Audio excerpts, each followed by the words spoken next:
നമ്മള് ദൈവവചനം ക്രമീകൃതമായ നിലയിൽ പഠിക്കുവാനുള്ള തീരുമാനത്തിലാണല്ലോ രാത്രി ഒരുമിച്ച് പോയിരിക്കുന്നത്.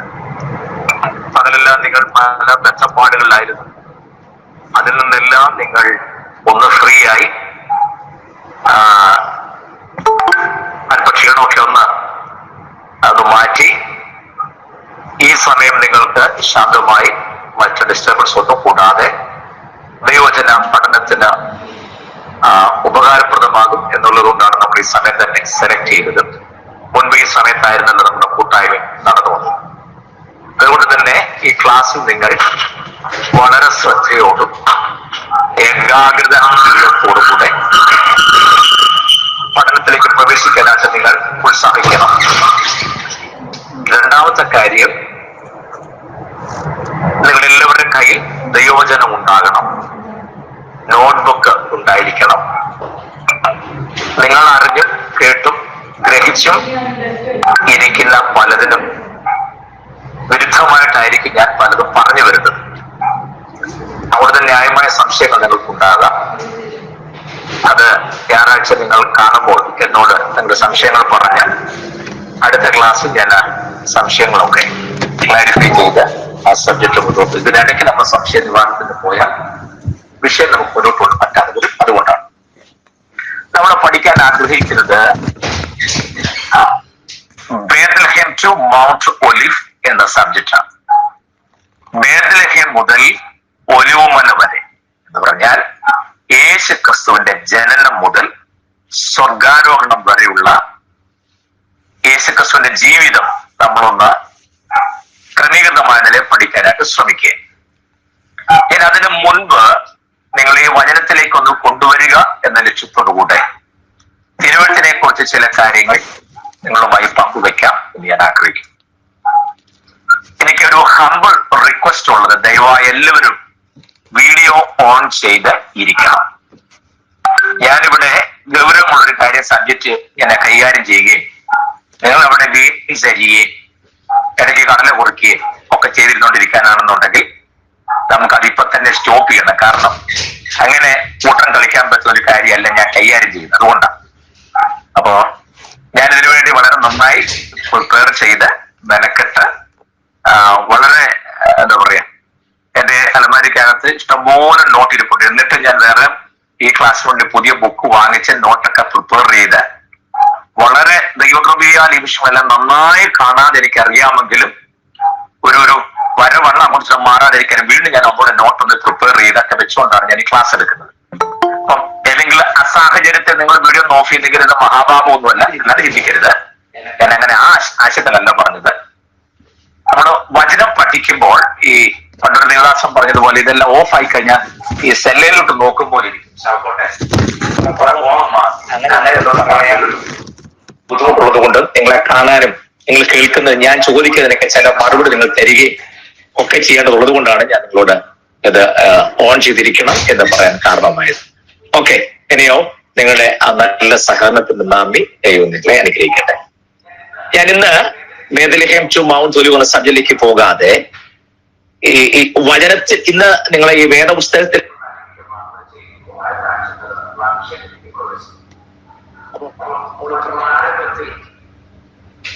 how to read the Bible and how to study the Bible. വേദപുസ്തകം എങ്ങനെ വായിക്കാം വിചാരിക്കുക. കൊള്ളാമല്ലോ, അങ്ങനൊരു സബ്ജക്റ്റ് ഉണ്ടോ?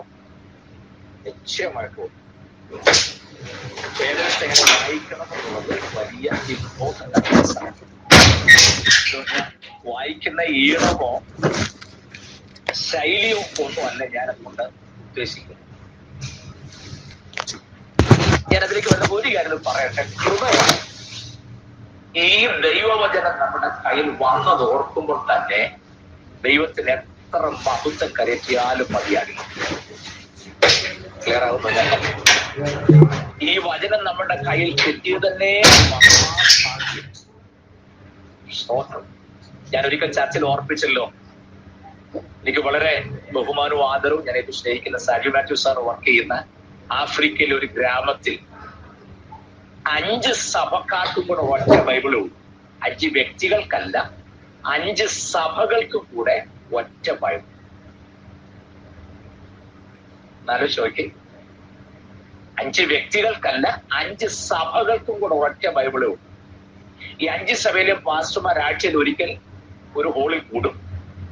അന്ന് അവിടെ ഇരുന്ന് ഓരോരുത്തരും മെസ്സേജ് പ്രിപ്പയർ ചെയ്യും. എന്നിട്ട് ഒരാളുടെ വേദോസ് കൊടുക്കും. ബാക്കിയുള്ള വേദോസ് ഇല്ലാതെ നോട്ട് മാത്രം തയ്യാറാക്കി പിറ്റേ ആഴ്ച മറ്റൊരു ദേവദാസിന് കൊടുക്കും. അങ്ങനെയാണ് അവർ വേറോസ് കൈകാര്യം ചെയ്യുന്നത്. നമ്മുടെയൊക്കെ വീട്ടിൽ ഹോളോബ്രിക്സ് അടുക്കി വെച്ചിരിക്കുന്ന പോലെ വേറോസ് ഇരിക്കും.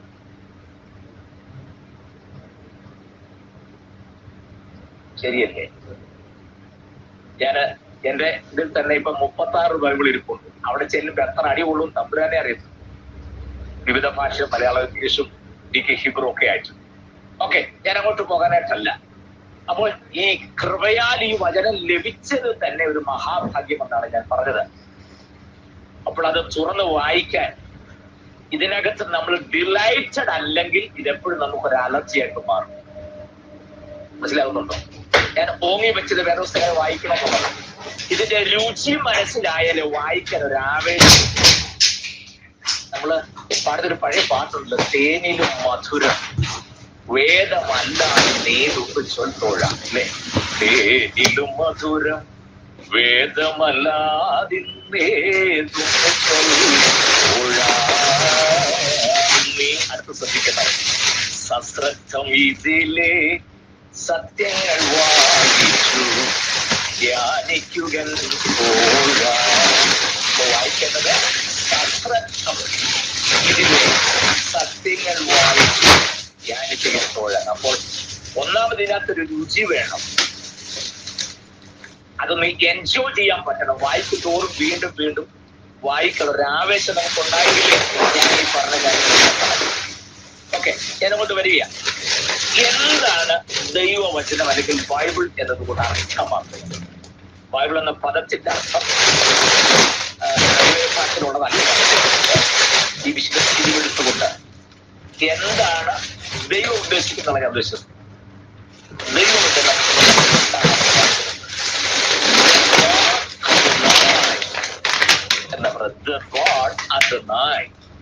എന്ന് പറഞ്ഞാൽ ആ വാക്യത്തിന്റെ അർത്ഥം, ദൈവം വരുത്തുന്ന ക്രമീകരണങ്ങൾ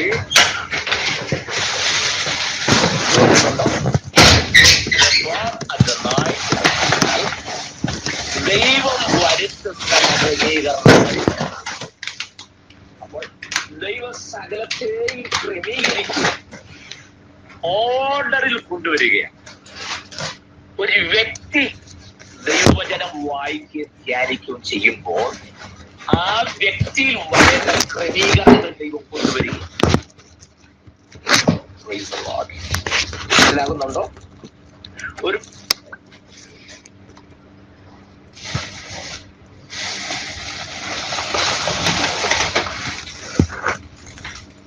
പറഞ്ഞ ഓക്കെയല്ല, അത് കുടുംബത്തൊണ്ടേലേ നോക്കൂ. മനസ്സിലായോ? സ്തോത്രം. ഒരു ദൈവസഭയിൽ അത് വായിക്കുമ്പോൾ ആ സഭയിൽ ആവശ്യമായ ക്രമീകരണങ്ങൾ ദൈവം ചെയ്യുകയാണ്. രണ്ടാമത്തെ അർത്ഥം, I create as I speak.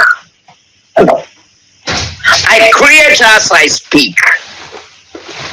ഞാൻ എന്ത് സംസാരിക്കുന്നോ അത് തന്നെ ഞാൻ സൃഷ്ടിക്കുന്നു. ഞാൻ ദൈവവചനം എന്താന്ന് പറയുക. മനസ്സിലായോ? ഈ ദൈവവചനം ജീവനുള്ളതാണ്. അതുകൊണ്ടാണ് യെശയ്യാപ്രവചനത്തിൽ എന്റെ വായിൽ നിന്ന് പുറപ്പെടുന്ന എന്റെ വചനം, കണ്ടോ, അത് വെറുതെ ഒരിക്കലും മടങ്ങി വരുന്നില്ല, മറിച്ച് ഇറ്റ് വിൽ അക്കംപ്ലിഷ്. കണ്ടോ, എന്തിനു വേണ്ടിയാണോ ആ വചനത്തെ അയച്ചത് അത് നിവർത്തിച്ചേ മടങ്ങി വരൂ. ഇപ്പൊ ഞാൻ പറഞ്ഞ വാക്കുപാടി യോജിക്കുന്നില്ലേ? I create as I speak. ഞാൻ എന്ത് എന്റെ അധരത്തിൽ നിന്ന് പുറപ്പെടുന്നു, എന്ത് ഉച്ചരിക്കുന്നു അത് അതേപടി സൃഷ്ടിക്കപ്പെടുന്നു. അതാണ് ഉണ്ടാകട്ടെ എന്ന് പറഞ്ഞപ്പോൾ ഉളവായി വന്നത്. അത് ആ വിഷയം ഒത്തിരി അങ്ങ് വൈഡായി പോകുന്നതുകൊണ്ട് ഞാൻ അങ്ങോട്ട് പോകുന്നില്ല. ഈ വചനം എന്താണെന്ന് അറിയണമെന്ന് പറയാനായിട്ടാ. സ്തോത്രം. മനസ്സിലായല്ലോ? ദൈവം വരുത്തുന്ന ക്രമീകരണങ്ങൾ അതുകൊണ്ട് തന്നെ ഇത് ജീവനുള്ള ദൈവത്തിന്റെ വചനമാകെ ഇത് കൈകാര്യം ചെയ്യുമ്പോഴും ശ്രദ്ധിക്കണം. ഒരു കാരണവശാലും വേദോസ് എടുത്ത് കച്ചത്തി വെച്ചുകൊണ്ട് പോകരുത്.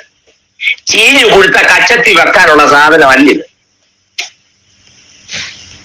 സ്തോത്രം. നിങ്ങൾ ഉറങ്ങുകയാണോ അതോ കേൾക്കുന്നുണ്ടോ? ഇത് ക്ലാസ് ആയതുകൊണ്ട് രണ്ട് കയ്യിൽ ഞാൻ കത്തിയാട്ടായിരിക്കുന്നത് എന്ന് പറഞ്ഞാൽ പാകഭാഗത്തെല്ലാം കണ്ടിച്ചെനിക്ക് ഇറക്കണം. അതിന് യോജിക്കാത്തതൊക്കെ മനസ്സിലായല്ലോ. നാക്കെ തൂത്തേച്ച് ഇങ്ങനെ മറിക്കില്ല. എന്നാ പിന്നെ ഞങ്ങൾ തുപ്പിയാ പോരെ. തുപ്പുന്നതും വാരി തേക്കുന്നതും എന്താ വ്യത്യാസം? Price the Lord. പിണങ്ങും എല്ലാവരും എന്നോട്. വചനത്തിന്റെ ഇമ്പോർട്ടൻസ് അറിയാൻ വേണ്ടിയാണ് ഞാൻ ഇതൊക്കെ പറഞ്ഞത്. സ്തോത്രം. എവിടെയെങ്കിലും കൊണ്ട് വെക്കുക? നോ. വളരെ പവിത്രമായി, വൃത്തിയായി, ഭംഗിയായി ദൈവവചനം സൂക്ഷിക്കാൻ നിങ്ങൾ ഉത്സാഹിക്കണം. ഓക്കെ, ഞാൻ മടങ്ങി വരുന്നത്. അപ്പോൾ അദോനായി എന്ന് പറഞ്ഞാൽ ദൈവം വരുത്തുന്ന ക്രമീകരണങ്ങൾ. രണ്ട്, I create as I speak. ഞാൻ എന്താ ഉച്ചരിക്കുന്നോ സംസാരിക്കുന്നോ അത് അതേപടി സംഭവിക്കും. ഈ ദൈവവചനം നിങ്ങൾ ശ്രദ്ധിക്കണേ. 40ഓളം എഴുത്തുകാർ 1300 വർഷം കൊണ്ട് എഴുതിയ ഒരു പുസ്തകം. കേട്ടിട്ടുള്ളതാണെങ്കിൽ ഒരു ക്ലാസ് ആയിരുന്നു, ഞാൻ ഒന്നുകൂടെ ആവർത്തിക്കുകയാണേ. നിങ്ങൾ നേരത്തെ കേട്ടിട്ടുള്ള കാര്യം ഒരു പുതിയ സംഗതി അല്ലെന്ന് എനിക്കറിയാം, എങ്കിൽ ഞാൻ ഒന്നുകൂടെ ആവർത്തിക്കുന്നു. 40 എഴുത്തുകാർ വിവിധ സ്ഥാനങ്ങളിലും ഇടങ്ങളിലും ഇരുന്നു കൊണ്ട്, കാട്ടിലിരുന്നും മലയിലിരുന്നും ഗുഹയിലിരുന്നും കൊട്ടാരത്തിലിരുന്നും രഥത്തിലിരുന്നും ഒക്കെ പല ഇടങ്ങളിൽ നിന്നായി 1300 വർഷം കൊണ്ട് എഴുതി തീർത്ത ഒരു ഗ്രന്ഥമാണ് വിശുദ്ധ തിരുവെഴുത്ത്. ഒറ്റ ഒരാൾ എഴുതി തീർത്തതുപോലെയാണ് 1300 വർഷം കൊണ്ട്. എന്ന് പറഞ്ഞാൽ എഴുതി തുടങ്ങുന്നത് ദൈവമാണ്, അവസാനിപ്പിക്കുന്നതും ദൈവമാണ്. എവിടാണ് ഇത് എഴുതി തുടങ്ങിയത്? സീനായുടെ കൊടിമുടിയിൽ ദൈവം തന്റെ സ്വന്തം കൈപ്പട കൊണ്ട് എഴുതി ആരംഭിച്ച് പത്മോസിൽ AD 100 ദൈവം തന്നെ അത് എഴുതി യോഹന്നാനാൽ എഴുതി അവസാനിപ്പിക്കും. 1300 വർഷം കൊണ്ട് എഴുതി തീർത്ത ഒരു ഗ്രന്ഥം ഉലകത്തിൽ വിശുദ്ധ തിരുവെഴുത്തല്ലാതെ മറ്റൊന്നില്ല. Praise the lord. അത്രയും കാര്യങ്ങൾക്ക് ബോധ്യമായി. ഞാനൊരു കാര്യം തുടക്കത്തിൽ പറഞ്ഞല്ലോ, 40 എഴുത്തുകാർ അല്ലെ? 40 എഴുത്തുകാരാണ് വിശുദ്ധ തിരുവെഴുത്തിന്റെ എഴുത്തുകാർ. ഗ്രന്ഥകാരനല്ല, എഴുത്തുകാർ. ഗ്രന്ഥകാരൻ ദൈവം തന്നെയാണ്, പരിശുദ്ധാത്മാവ് തന്നെയാണ്. എഴുതാൻ ഏൽപ്പിച്ചത് 40 പേരുണ്ടെന്നുള്ളതേ ഉള്ളൂ. ഈ ഗ്രന്ഥകാരന്റെ പ്രത്യേകത, എഴുത്തുകാരന്റെ അല്ലെങ്കിൽ ഇതിന്റെ ഉടമസ്ഥന്റെ പ്രത്യേകത, ഈ ഉടമസ്ഥന് പാസ്റ്റും ഇല്ല, ഫ്യൂച്ചറുമില്ല, പ്രസന്റ് മാത്രമേ ഉള്ളൂ. അതൊക്കെ ഞാൻ പിന്നാലെ പറയാം. ഓങ്ങി വെച്ചോടെ ഞാനത് പറഞ്ഞു വിട്ടെന്നുള്ളതേ ഉള്ളൂ. ഇപ്പൊ നിങ്ങൾക്ക് അതിനകത്ത് കൺഫ്യൂഷൻ ഒന്നും വേണ്ട, ഞാനത് പിന്നെ പറഞ്ഞോളാം. ഒരു കാര്യം പറയാൻ വേണ്ടി ഞാൻ ഈ 40 എഴുത്തുകാരുടെ കാര്യം പറഞ്ഞത്.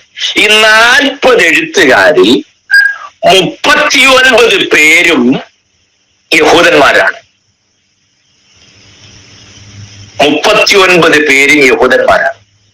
ഒരാൾ മാത്രമേ ഉള്ളൂ ഈ യഹൂദനല്ലാത്തത്. He's A പ്രോസലൈറ്റ്. പ്രോസലൈറ്റ് എന്ന് പറഞ്ഞാൽ ലേറ്റർ കൺവേർട്ടഡ് ടു ജുഡായിസം അല്ലെങ്കിൽ ഹിബ്രു ഫെയ്ത്ത്, എബ്രായ വിശ്വാസത്തിലേക്ക് പിന്നീട് കൺവേർട്ട് ചെയ്യുന്ന വ്യക്തിയാണ്. ഒരാൾ യഹൂദ വിശ്വാസത്തിലേക്ക് വരുമ്പോൾ അദ്ദേഹത്തെ വിളിക്കുന്ന പേരാണ് പ്രോസലൈറ്റ്. പ്രോസലൈറ്റ്. ഓക്കെ, 39 പേരും യഹൂദന്മാരും ഒരാൾ മാത്രം പ്രോസലൈറ്റുമായിരുന്നു. ചുരുക്കി പറഞ്ഞാൽ 40 പേരും ആരാണ്? യഹൂദന്മാരായിപ്പോൾ. ക്ലിയർ ആയോ? 39 പേരും ഒറിജിനൽ യഹൂദനും ഒരാൾ പിന്നീട് യഹൂദനായി കൺവേർട്ട് ചെയ്തയാളുമാണ്. അത് ഒരാളല്ലേ ഉള്ളൂ. യെസ്. അങ്ങനെയാണെങ്കിൽ ആ ഒരാൾ ആരാണെന്ന് നിങ്ങൾ എന്നോടൊന്ന് പറഞ്ഞേ. ഈ 40 എഴുത്തുകാരിൽ യഹൂദനല്ലാത്ത ഒറ്റ എഴുത്തുകാരൻ അതാരാണ് നിങ്ങൾ എന്നോടൊന്ന് പറഞ്ഞേ.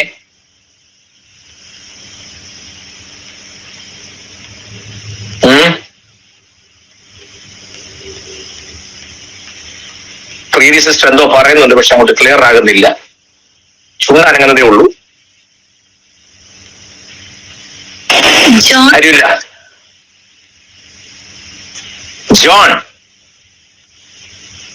യേശുവിന്റെ ശിഷ്യനായ യോഹന്നാനാണ് ഉദ്ദേശിച്ചേ? ആണോ? നോ. ഓ, കറ തീർന്ന യഹൂദൻ. എങ്കിലും മറുപടി പറയാനുള്ള കാണിച്ച നല്ല മനസ്സിന് നന്ദി പറയുന്നു. ദൈവം അനുഗ്രഹിക്കും. എന്തോ വേറെന്തോ ആരെന്തോ പറഞ്ഞല്ലോ.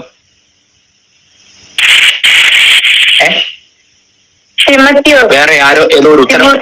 തിമത്തിയോസ്. തിമത്തിയോസ് ഏതാ പുസ്തകം എഴുതിയേ?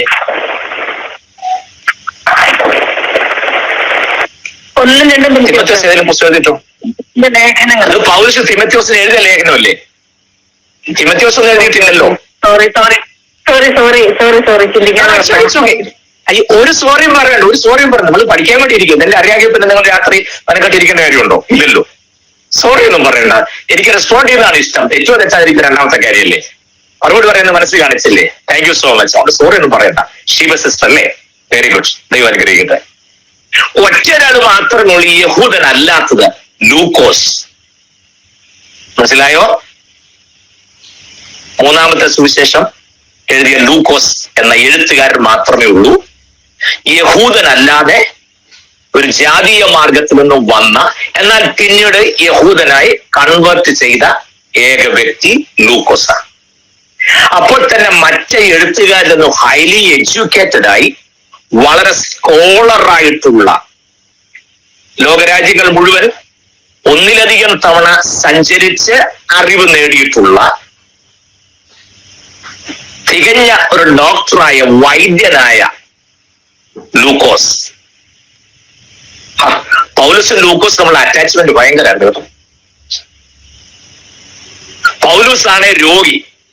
എവിടെ പോയാലും വൈദ്യനായ ലൂക്കോസിനെ കൊണ്ടേ പോകും. അതൊക്കെ ഞാൻ പിന്നെ പറയാം. സ്വോത്രം. ഇപ്പൊ എല്ലാവരും രോഗശാന്തിയുടെ പുറകെ ഓടുന്നവരാണല്ലോ. ലൂക്കോസ് ഒരു ഡോക്ടറെ കൊണ്ടാണ് എവിടെ പോയാലും പോയത്.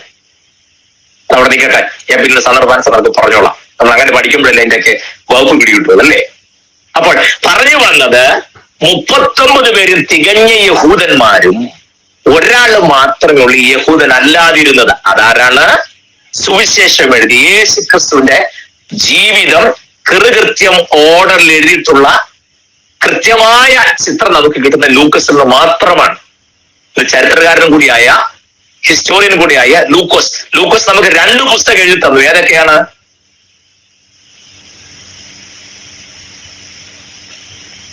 ലൂക്കോസ് നമുക്ക് 2 പുസ്തകം എഴുതി തന്നു. ഏതൊക്കെ? ഇതിനെ ഞാൻ നിങ്ങൾ എന്നോട് ഇന്ററാക്ട് ചെയ്തോണ്ടിരിക്കണമെന്ന് ഞാൻ പറഞ്ഞേ. അപ്പോസ്തല പ്രവൃത്തി. അപ്പോസ്തല പ്രവൃത്തി. Very good. ജൂഡി സിസ്റ്റർ ആണല്ലോ പറഞ്ഞല്ലേ? Yes, thank you so much. അപ്പോസ്തല പ്രവൃത്തിയും, അപ്പോസ്തോലയല്ല അപ്പോസ്തലയാണേ. അപ്പോസ്തല പ്രവൃത്തിയും ലൂക്കോസ് താൻ എഴുതിയ സുവിശേഷവും. ഓക്കെ, ക്ലാസ് ആയതുകൊണ്ട് ഞാൻ ഇങ്ങനെയൊക്കെ പറയുന്നത്. പ്രസംഗത്തിനാണെങ്കിൽ അതിന്റെ ആവശ്യമില്ല. ക്ലാസ് ആകുമ്പോൾ നമ്മൾ പരമാവധി ക്ലിയർ ആകേണ്ട ഏരിയകളൊക്കെ ക്ലിയർ ആക്കി അങ്ങ് പോകാമല്ലോ. അതുകൊണ്ടാണ്. മാത്രമല്ല, നാളെ ഈ എന്താ പറയാ, നമ്മുടെ ഗ്രൂപ്പിനകത്ത് വേദപുസ്തകം വായിക്കുകയും പ്രാർത്ഥിക്കുകയും ഒക്കെ ചെയ്യുന്നവര് ഇതും കൂടെയൊക്കെ ശ്രദ്ധിച്ചാണോ നാളെ മുതൽ വായിക്കുന്നതിനും കൂടെ എനിക്ക് അറിയണം. അതിന് വേണ്ടിയിട്ടാണ് ഞാനിതെല്ലാം കേൾക്കാറുണ്ട്, എല്ലാവരുടെയും വായന. അതിനാ. ഓക്കെ, പോട്ടെ, അവിടെ നിൽക്കുന്നത്. അപ്പോൾ 39 പേരും കറ തീർന്ന യഹൂദന്മാരും ഒരാൾ മാത്രം യഹൂദനല്ലാത്ത വ്യക്തിയും. ഞാനിതിപ്പോ ഒരു 7 8 തവണ പറഞ്ഞു. അതെന്തിനാണെന്നറിയാമോ? അടുത്ത പോലിലേക്ക് പോകാൻ ഐറ്റമില്ലാഞ്ഞിട്ടല്ല, ഒരു കാരണവശാലും നിങ്ങളുടെ മനസ്സിൽ അത് പോകാതിരിക്കാനാണ് ഞാൻ റിപ്പീറ്റ് ചെയ്ത് പറയണേ. അന്നേരം അവിടെ ആലോചിക്കരുത്, അയ്യോ രക്തത്താഴ്ചയും ഗ്ലോറി പറഞ്ഞുകൊണ്ടിരിക്കാതെ അന്നേരം തന്നെ ഇത് ഓർക്കണം ആരാണെന്നുള്ളത്. അതിനുവേണ്ടി ഞാൻ ആവർത്തിക്കുന്നത്. അപ്പോൾ പിന്നീട് യഹൂദനായിട്ട് മാറിയ, കൺവേർട്ടഡ് ആയിട്ട് വന്ന, ട്രോസലറ്റ് ആയിട്ടുള്ള ലൂക്കോസ്, അങ്ങനെ ടോട്ടൽ 40 പേര് ഇപ്പോൾ ആരാണ്? യഹൂദന്മാരാണ്.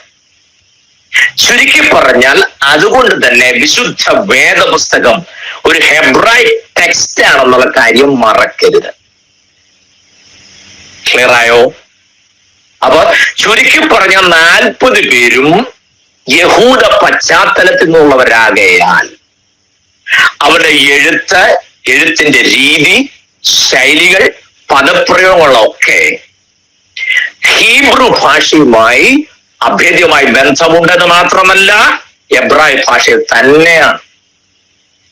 ഞാൻ ബൈബിൾ കോളേജ് പഠിച്ചതും പഠിപ്പിച്ചതും പഴയ നിയമ എബ്രായ ഭാഷയിലും പുതിയ നിയമ ഗ്രീക്കിലുമാണെന്ന്.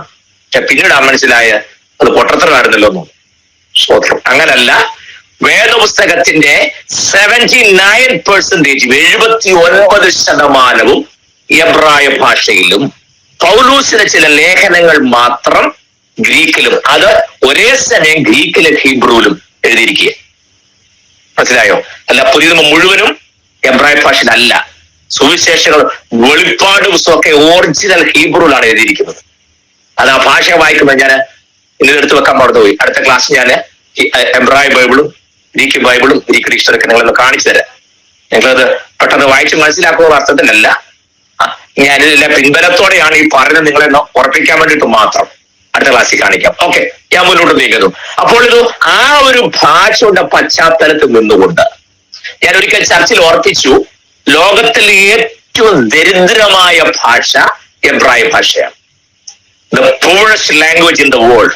ലോകത്തിലെ ഏറ്റവും ദരിദ്രമായ ഭാഷ എബ്രായ ഭാഷയാണ്. അതിന്റെ കാരണം മലയാളത്തിലെ 56 അക്ഷരവും അതിന്റെ പെരുക്കങ്ങളും ഉണ്ടല്ലേ, ചില്ലക്ഷരങ്ങളും ഒക്കെ ഉണ്ട്.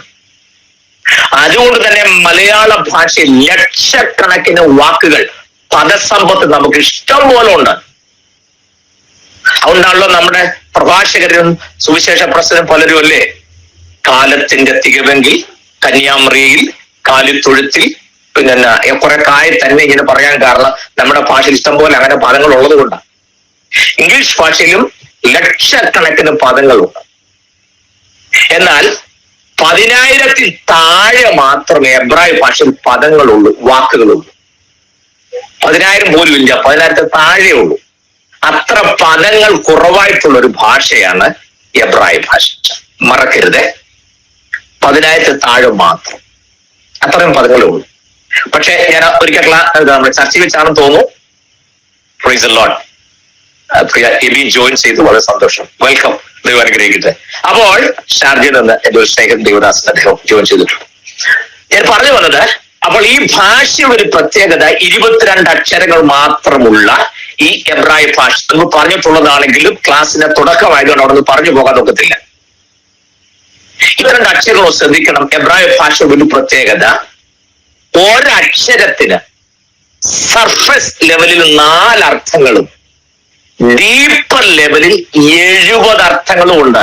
ഒരക്ഷരത്തിന്, വാക്കിനല്ല, ഒരക്ഷരത്തിന്. അലഫ് മുതൽ താവു വരെയുള്ള 22 അക്ഷരങ്ങളിൽ ഒരക്ഷരത്തിന് മാത്രം സർഫസ് ലെവലിൽ, top, bottom, left, right, surface ലെവലിൽ മാത്രം 4 അർത്ഥവും ഡീപ്പർ ലെവലിൽ 70 അർത്ഥങ്ങളും ഉണ്ട്. അങ്ങനെയുള്ള അക്ഷരം കൊണ്ടാണ് എബ്രായ ഭാഷയിൽ ഒരു വാക്കുണ്ടാകുന്നത്. നിങ്ങൾക്കറിയാമോ, വേദപുസ്തകത്തിൽ മൊത്തം 400 റൂട്ട് വേർഡ് മാത്രമേ വേദപുസ്തകത്തിൽ ഉപയോഗിച്ചിട്ടുള്ളൂ. എബ്രായ ഭാഷയുടെ 400 റൂട്ട് വേർഡ് മാത്രമാണ് ഈ വിശുദ്ധ വേദപുസ്തകം ഉപയോഗിച്ചിട്ടുള്ളത്. പുതിയ നിയമത്തിൽ 79 റൂട്ട് വേർഡ്സ്, അത്രേ ഉള്ളൂ. 79 റൂട്ട് വേർഡ് പഠിച്ചാൽ പുതിയ നിയമം മുഴുവൻ പഠിച്ചിരിക്കും എബ്രായ ഭാഷയിൽ. 400 പഠിച്ചാൽ എൻറ്റയർ 66 പുസ്തകങ്ങളെല്ലാം പക്കായിട്ട് തെറ്റുകൂടാതെ പഠിക്കാനായിട്ട് പറ്റും. പക്ഷെ അത്ര ഈസി ആയിട്ടുള്ള കാര്യമല്ല. നന്നായിട്ട് മെനക്കെട്ടെങ്കിൽ മാത്രമേ അത് പറ്റുകയുള്ളൂ. കൃപയാൽ എനിക്ക് അങ്ങനെ ഒരു അധ്യാപകനെ കിട്ടാനായിട്ട് ദൈവം എനിക്കൊരു അവസരം തന്നതുകൊണ്ടാണ് ഞാൻ എനിക്ക് പറയാൻ കാരണം. ഞാൻ ഇന്നും അദ്ദേഹത്തിന്റെ ശിഷ്യനായി ഒരു 4-5 വർഷത്തോളം, ഇത് 6ാമത്തെ വർഷമാണ് ഞാൻ തുറന്നുകൊണ്ടിരിക്കുന്നത്. അദ്ദേഹം 8 വർഷത്തോളം ഒരു യഹൂദ റാബായുടെ കീഴിൽ ഇരുന്ന് വേദപുസ്തകം പഠിച്ച ഒരു മനുഷ്യനാണ്. എബ്രായ ഭാഷ നന്നായി പഠിച്ച് അദ്ദേഹത്തിന്റെ ഒരു യഹൂദ റാബായുടെ കീഴിൽ ഇരുന്ന് 8 വർഷം എടുത്തു വേദപുസ്തകം മുഴുവൻ പഠിച്ചെടുക്കാൻ. അദ്ദേഹം ഭാഷയുടെ ഡെപ്തും യഹൂദന്റെ സംസ്കാര രീതികളൊക്കെ പഠിച്ചതിന് ശേഷം അദ്ദേഹം ഇന്നും UK-യിലുണ്ട്. അദ്ദേഹം അതിനുശേഷം ഒരു 10 വർഷത്തോളം 95% ജൂയിഷ് പീപ്പിൾ മാത്രം ഉള്ള ഒരു ചർച്ചിന്റെ പാസ്റ്റർ കൂടായിരുന്നു. അവരുമായിട്ട് അങ്ങനെ ദീർഘവർഷങ്ങൾ 10 വർഷത്തോളം അടുത്തിടപഴകാൻ എന്റെ അധ്യാപകനായ ദേവദാസിന് അവസരം കിട്ടി. Still he's in UK. ഇന്നും അദ്ദേഹം UK-യിലുണ്ട്. ഓൺലൈനായിട്ടുള്ള ക്ലാസ് ഞാൻ പങ്കെടുക്കുന്ന. അപ്പൊ അദ്ദേഹത്തിന് കിട്ടിയ അറിവുകളൊക്കെ എനിക്ക് ഈ ക്ലാസ്സിലോ ദൈവജന പഠനത്തിലോ ഒത്തിരി പ്രയോജനമാക്കുന്നത് മാത്രം പറയാൻ ഞാൻ ഓർപ്പിച്ചിട്ടുണ്ട്. നമുക്ക് മുന്നോട്ട് നീങ്ങാം. എന്തിന് ഞാൻ അത്രയും ഡീറ്റെയിൽ ആയിട്ട് പറഞ്ഞെന്നറിയാമോ? ആ ഭാഷയുടെ മഹത്വം നിങ്ങളൊന്ന് അറിയാൻ വേണ്ടിയിട്ട് മാത്രമാണ്. പൂർഷ് ലാംഗ്വേജ് അത് പറയുമ്പോൾ തന്നെ ഒരക്ഷരത്തിന് തന്നെ അതിന്റെ വൈഡ്നെസ്സും ഗ്രേറ്റ്നെസ്സും വലുതാണ്. അതുകൊണ്ടാണ് ഒരു യഹൂദ കുടുംബത്തിൽ ഒരു കുഞ്ഞ് ജനിച്ചാൽ അതിന് ഓരോ അക്ഷരവും പറഞ്ഞു കൊടുക്കുമ്പോൾ ശ്രദ്ധിക്കണേ, 22 അക്ഷരം പഠിപ്പിക്കുമ്പോൾ ആ 22 അക്ഷരവും എന്താണെന്നും കൂടെ പറഞ്ഞ ആണ് അവര് പഠിപ്പിക്കുന്നത്. നമ്മുടെ മലയാള ഭാഷ 56 അക്ഷരം ഉണ്ടല്ലേ, സ്വരാക്ഷരം വ്യഞ്ജനാക്ഷരം ഒക്കെ ആയിട്ട്. ആ എന്ന് പറഞ്ഞാൽ പ്രത്യേക അർത്ഥമൊന്നുമില്ല. ആ നീ വല്ലതും കണ്ടായിരുന്നോ? ആ ഇങ്ങനെ പറയാനായിട്ട് നമുക്ക് ആ കൊണ്ട് ഉപകാരമുള്ളൂ, അല്ലാതെ ആയ്ക്ക് വേറെ അർത്ഥമൊന്നുമില്ല. എന്താ ചോദിച്ചാലും ആ. ആ ശരിയ പ്രകാരം സാധാരണ പ്രസംഗിക്കുമ്പോൾ പറയാറുണ്ട്, ചിലരുടെ ചില ചോദ്യങ്ങൾ ചോദിച്ചാൽ സ്വരാക്ഷരങ്ങൾ കൊണ്ട് മാത്രം മറുപടി എന്ന് പറയും. ആ, ഈ, എ, ഓ, ആ. കണ്ടോ, വേറെ അക്ഷരം അറിയാം. അദ്ദേഹം പ്രസംഗത്തിൽ പറയുള്ളൂ എന്ന് പറഞ്ഞ പോലെ നമ്മുടെ ഭാഷയുടെ അർത്ഥം അത്രയേ ഉള്ളൂ. പക്ഷെ ഈ ഭാഷയുടെ പ്രത്യേകത അങ്ങനല്ല. ആ 22 അക്ഷരം എന്നെ ശ്രദ്ധിക്കണേ. അലഫ് മുതൽ താവു വരെയുള്ള അക്ഷരം. അക്ഷരം ചെയ്തുകൊണ്ട് പഠിക്കുന്നത് തന്നെ നല്ല രസമാണ് കേട്ടോ. അവരൊരു ട്യൂണിൽ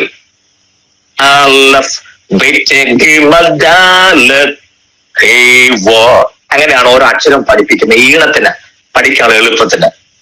അലഫ് കഴിഞ്ഞാൽ വെയിറ്റ്, രണ്ടാമത്തെ അക്ഷരം വെയിറ്റ്. ഈ രണ്ടും കൂടെ ചേർന്ന് വരുമ്പോഴാണ്, അലഫും വെയിറ്റും കൂടെ ചേർന്ന് വന്നാണ് ആൽഫബറ്റ് എന്ന പദം ഉണ്ടായത്. കേട്ടോ, ഇംഗ്ലീഷിൽ ആൽഫബറ്റ് എന്ന് പറയുന്നത് ഇവിടുന്ന് വന്നതാ, ഇതിനകത്ത് നിന്ന് വന്നതാ. അലഫും വെയിറ്റും കൂടെ ചേർന്നപ്പോൾ. ഓക്കെ, ഞാൻ ആ അക്ഷരത്തിന്റെ ഒരു ഇമ്പോർട്ടൻസ് പറയാൻ വേണ്ടി ഞാൻ അത്ര ഓർപ്പിച്ചതേ ഉള്ളൂ. അലഫ് മുതൽ ഏറ്റവും കൂടുതൽ അക്ഷരമായ താവു വരെയുള്ള 22 അക്ഷരവും യേശു ക്രിസ്തുവിന്റെ 22 ശ്രേഷ്ഠതയാണ്. അലഫ് എന്ന വാക്കിന്റെ അർത്ഥം തന്നെ യേശു ക്രിസ്തു എന്നാണ്. അതിപ്പോ ഞാൻ പറയാനായിട്ട് സ്ഥാപിക്കാനായിട്ട് പോകുന്നില്ല, ഓങ്ങി വെച്ചത് മാത്രം. യേശു ക്രിസ്തുവിന്റെ 22 സവിശേഷതകളാണ് അലഫ് മുതൽ താവു വരെയുള്ള 22 അക്ഷരത്തിൽ. ഞാൻ ഒരിക്കൽ നിങ്ങളോട് പറഞ്ഞായിരുന്നു, 22 അക്ഷരം ഇപ്പം വേണമെങ്കിൽ പെട്ടെന്നൊന്ന് പഠിപ്പിക്കാം. 119 സംഘത്തിൽ എടുക്കണം. അത് 22 പാരഗ്രാഫാ. ആ 22 പാരഗ്രാഫിന്റെ മേളിൽ അലഫ് മുതൽ താവു വരെയുള്ള 22 അക്ഷരം കൊടുത്തിട്ടുണ്ട്. നിങ്ങൾ ശ്രദ്ധിച്ചിട്ടുണ്ടോ? അലഫ്, ബെയ്റ്റ്, ഗിമൽ, ദാല്, ഹെയ്, വോ, അങ്ങനെ പോവാ. ആണോ? വൈകിട്ട് ആ 22 അക്ഷരം എഴുതിയെടുത്തൊന്ന് പഠിച്ചു നോക്കണേ. 5 മിനിറ്റ് പോലും വേണ്ട പഠിക്കാൻ. ആ 22 അക്ഷരവും യേശു ക്രിസ്തുവിന്റെ 22 സവിശേഷതകളാണ്. വരാനുള്ള വാഗ്ദത്ത മശിഹയുടെ ശ്രേഷ്ഠത പറഞ്ഞാണ് യഹൂദൻ ഒരു കുഞ്ഞിനെ 22 അക്ഷരവും പഠിപ്പിക്കുന്നത്. അത്രയും ക്ലിയർ ആയോ? ആരെങ്കിലും ഒരാൾ മൈക്ക് നന്മൂട്ട് എത്തിച്ചൊരു സ്തോത്രം പറയാമോ? അല്ലപ്പോ മതി. പ്രീതി സിസ്റ്റർ പറഞ്ഞല്ലോ, വളരെ നന്ദി. ദൈവം നിങ്ങൾ എല്ലാവരും എന്നോട് ഉണ്ടെന്ന് ഉറപ്പിക്കാൻ വേണ്ടിയിട്ടാ. ഗിരിപാശത്തിലേക്ക് ഇടിച്ചിരിക്കുന്നുണ്ട്. അദ്ദേഹം ഇതിന്റെ കൺട്രോളർ ആയതുകൊണ്ട് താൻ സൈലന്റ് ആക്കിയിരിക്കുന്നത്. എല്ലാം പറഞ്ഞാൽ കൊള്ളുന്ന അദ്ദേഹത്തിന്റെ ആഗ്രഹം ഉണ്ടെങ്കിലും നിങ്ങളെ കൊണ്ട് പറയിപ്പിക്കാൻ വേണ്ടിയിട്ടാണ് ഞാൻ ശ്രമിക്കുന്നത്. ഓക്കെ, അപ്പൊ 22 അക്ഷരം യേശു ക്രിസ്തുവിന്റെ 22 സവിശേഷതകളാണ് ഒരു കുഞ്ഞിനെ പഠിപ്പിക്കുന്നത്. വരാൻ പോകുന്ന വാഗ്ദത്ത മശിഹയുടെ 22 സവിശേഷതയും ഈ 22 അക്ഷരത്തിനകത്തുണ്ടെന്ന് യഹൂദൻ അറിയാം. യഹൂദന്റെ രക്ഷയ്ക്ക് വേണ്ടി വരുന്ന നിത്യരാജാവായിരിക്കുന്ന വാഗ്ദത്ത മശിഹയുടെ 22 സവിശേഷതയും ഈ 22 അക്ഷരത്തിനകത്തുണ്ട്. Price the Lord. അതുകൊണ്ടാണ് പത്മോസിൽ യോഹന്നാൻ ഇങ്ങനെ ഏകാന്തതയിൽ കിടക്കുമ്പോൾ യേശു ക്രിസ്തുവിന്റെ പ്രത്യക്ഷ തനിക്കുണ്ടാകുമ്പോൾ തന്നോട് സംസാരിച്ച വാക്ക് ഞാൻ ആൽഫയും ഒമേഗയും. അതിന്റെ എങ്ങനെ പുസ്തകത്തിൽ വന്നെന്ന് എനിക്ക് മനസ്സിലാവുന്നില്ല. കണ്ടോ, അത് ഗ്രീക്കുകാരാണ് ആൽഫയും ഒമേഗയും ആക്കിയത്. നോ, അതിന്റെ അർത്ഥം തന്നെ ആൽഫ ഒമേഗ എന്ന് പറഞ്ഞ അർത്ഥം തന്നെ നോ മീനിങ്, അർത്ഥമില്ല. യോഹന്നാനോട് കർത്താവ് പറയാ, യോഹന്നാനെ നീ ഒരു ഒറിജിനൽ യഹൂദനല്ലേ? യെസ്. നീ ജനിച്ച നാളു മുതൽ നിന്റെ മാതാപിതാക്കൾ നിന്നെ പറഞ്ഞു പഠിപ്പിച്ച് 22 അക്ഷരമില്ലേ? അലഫ് മുതൽ താവു വരെ. യെസ്, ഞാൻ ആൽഫയും ഒമേഗയുമാകുന്നു എന്നല്ല. യോഹന്നാനെ, നീ പഠിച്ച അലഫ് മുതൽ താവു വരെയുള്ള 22 സവിശേഷതകളിൽ നീ അറിഞ്ഞിരിക്കുന്ന വാഗ്ദത്ത മശിഹ ഞാൻ തന്നെ. ഗ്ലോറി. ഓ, ആര് സ്വോത്രം പറയാൻ? ഞാൻ വലിയ കിൻഡിൽ കണക്കിന് വെയിറ്റ് ഉള്ള സാധനം എടുത്തോണ്ട് വന്ന് നനഞ്ഞ പടക്കം പോലെ ഇപ്പൊ ഒരു കുഞ്ഞുങ്ങളതിന് സ്വോത്രം പറഞ്ഞില്ലാതെ. നമ്മുടെ ക്ലാസ്സിലെ റൂട്ട് മാറ്റുക നല്ലോന്ന് തോന്നും അല്ലേ? ഇങ്ങനെയൊക്കെ പഠിച്ച ഒരുപക്ഷെ ക്ലാസ് ഒത്തൊന്ന് വരികയല്ല. റൂട്ട് ഞാനങ്ങ് മാറ്റിയാലോ? അതെങ്ങനെ പോയാൽ മതിയോ?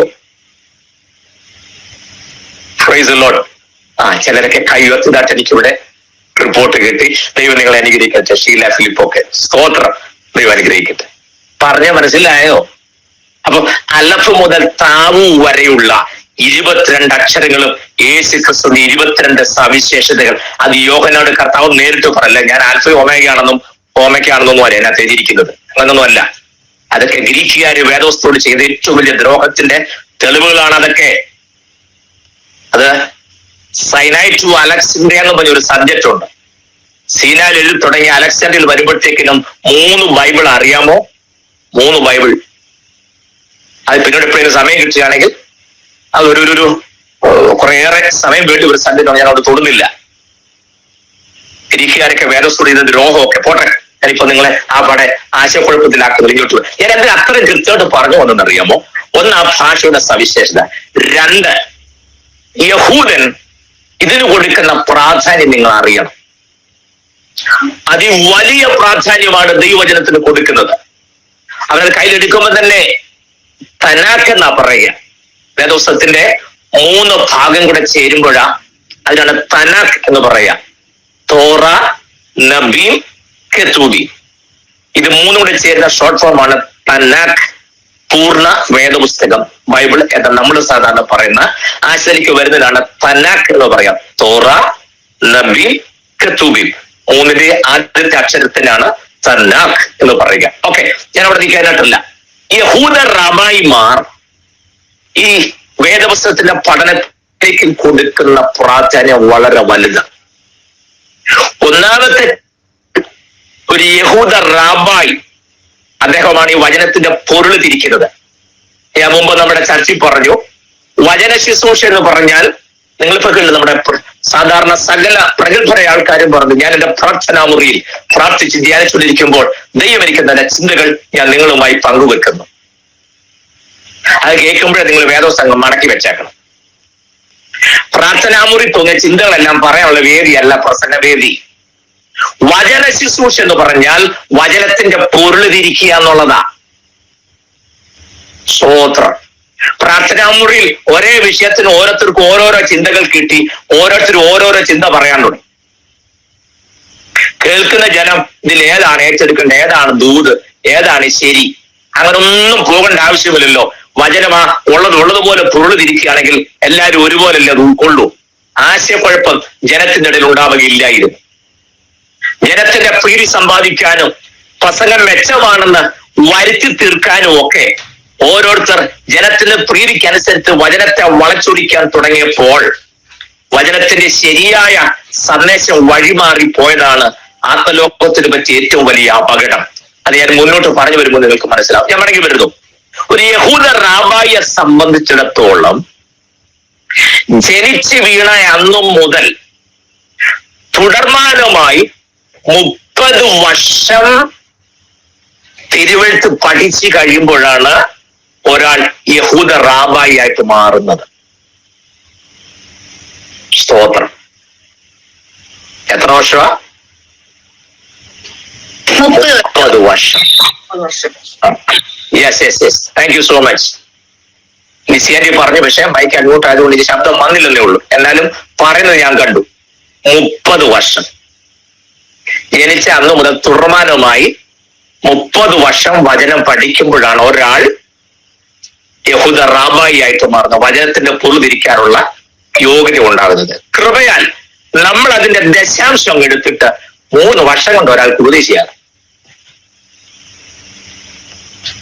അതെ അതെ, നമ്മളൊരു ബൈബിൾ കോളേജ് തുടങ്ങല്ലേ, 3 വർഷം, കുറെ ഓളജി അല്ലേ, ടൈപ്പോളജി, ആന്ത്രോപോളജി, ന്യൂമാറ്റോളജി, സ്വോത്രം. നിങ്ങൾക്കറിയാമോ, ഇതെല്ലാം വേദവസ്തുത്തോട് ചെയ്ത ദ്രോഹം ചില്ലറയല്ല. നിങ്ങളോട് വഴക്കൊന്നും ഉണ്ടാക്കരുതേ. വേദപുസ്തകം പഠിച്ചിരുന്ന ഇടത്തേക്ക് വേദശാസ്ത്രം വന്ന് കയറിയോടുകൂടെ ദൈവസഭയ്ക്കകത്തുണ്ടായ അപകടങ്ങളും നിങ്ങൾ അറിയണം. ഉപദേശ സംബന്ധമായിട്ടാണ്, മറ്റു കാര്യങ്ങളൊന്നുമല്ല. സ്തോത്രം. ഞാൻ ദൈവസഭയുടെ കാര്യമാണ് പറഞ്ഞത്. എന്താ ദൈവസഭ? വിളിച്ച് വേർതിരിക്കപ്പെട്ടവരുടെ കൂട്ടം, അതല്ലേ ദൈവസഭ? യെസ്. അല്ലാതെ അടിച്ചു പിരിഞ്ഞവരുടെ കൂട്ടം എന്നാണ് സഭയെന്ന് പറഞ്ഞാൽ വിളിച്ച് വേർതിരിക്കപ്പെട്ടവരുടെ കൂട്ടം, അങ്ങനല്ലേ? അല്ലാതെ അടിച്ചു പിരിഞ്ഞവരുടെ കൂട്ടം എന്നാണ്. ആ സഭയിൽ എല്ലാവരും അടിച്ചു പിരിഞ്ഞവർ കുറച്ചാണ് ഇങ്ങോട്ട് മാറി വേറൊന്നും. കുറച്ചാഴ്ചപ്പോ അവിടുന്ന് അടിച്ചു പിരിഞ്ഞ് ഇപ്പുറത്ത് എല്ലാം സഭയാ. പോട്ടെ, നിങ്ങൾ വേദോസ് എങ്ങനെ വായിക്കുമെന്ന് പറഞ്ഞു വരാൻ തുടങ്ങിയിട്ട് ഞാൻ ട്രാക്ക് വിട്ടു പോകണം ചിന്തിക്കുക. അല്ലല്ല, ഞാൻ അങ്ങോട്ട് തന്നെ നിങ്ങൾ കൊണ്ടുവരിക. അപ്പോൾ 30 വർഷമാണ് ഒരാൾ തുടർമാനമായി ഈ തനാക്ക് പഠിച്ചതിന് ശേഷം മാത്രമേ ഒരാൾക്ക് യഹൂദ റാബായിട്ട് മാറാനായിട്ട് പറ്റൂ. ഞാനിപ്പോ പറഞ്ഞതിന്റെ പൊരുൾ വല്ല നിങ്ങൾക്ക് പിടി കിട്ടിയോ? എന്തിനാ കർത്താവ് 30 വർഷം വരെ വെയിറ്റ് ചെയ്തേ? ക്ലിയർ ആയോ? സ്തോത്രം. കർത്താവ് റൂട്ട് ഒന്നും തെറ്റിച്ചില്ല, ഒരു നിയമങ്ങളും തെറ്റിച്ചില്ല. എല്ലാം കൃത്യമായിട്ട് ഓർഡറിൽ തന്നെ 8-ാം നാളിൽ പോയി പരിശോധനയേറ്റു, മതവരാസക്ക് കീഴടങ്ങിയിരുന്നു, വചനം നന്നായിട്ട് പഠിച്ചു. 30 വർഷം കഴിഞ്ഞപ്പോഴത്തേക്കും പുള്ളി രംഗപ്രവേശനം ചെയ്തു. അല്ല, ഞാനും നാളെ കുറേ അത് കൈകാര്യം ചെന്ന് തുടങ്ങിയിട്ട് എനിക്കിതൊക്കെ അറിയുന്ന പറഞ്ഞ തലക്ക ചാടിയൊന്നുമില്ല. സ്തോത്രം.